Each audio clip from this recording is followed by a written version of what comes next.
কসবা উপজেলা সংস্কার নিয়ে আলোচনা সভা অনুষ্ঠিত। বৈষম্য বিরোধী ছাত্র আন্দোলনে শিক্ষার্থী বিভিন্ন সামাজিক সংগঠনের সদস্যদের সমন্বয়ে কসবা উপজেলাকে সংস্কার করার লক্ষ্যে একটি আলোচনা সভা অনুষ্ঠিত হয়েছে। আজ বিকেলে কসবা রেলওয়ে স্টেশনে এ সভাটি অনুষ্ঠিত হয়। সভায় কসবা সংস্কারে 29টি দাবি পেশ করেন বক্তারা। পরে এই দাবিগুলো নিয়ে আলোচনা ও পর্যালোচনা হয়।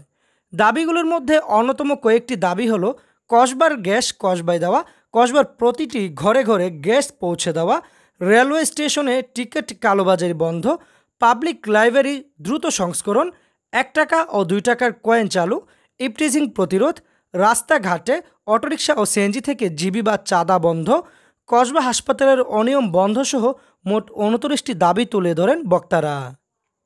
উক্ত সভায় উপস্থিত ছিলেন কসবা উপজেলা সার্চ অর্গানাইজেশনের আলী হুসাইন, অ্যাডভোকেট ইয়াকুব আলী আনসারি, মোহাম্মদ সালাউদ্দিন, এস.এম. আরিফ, গুলাম কিবরিয়া মুন্না ও অন্যান্যদের মাঝে আরও উপস্থিত ছিলেন শরীফ আহমেদ সরকার, দেলোয়ার সাইদি, তানভীর হাসান শাহিন সহ অন্যান্যরা।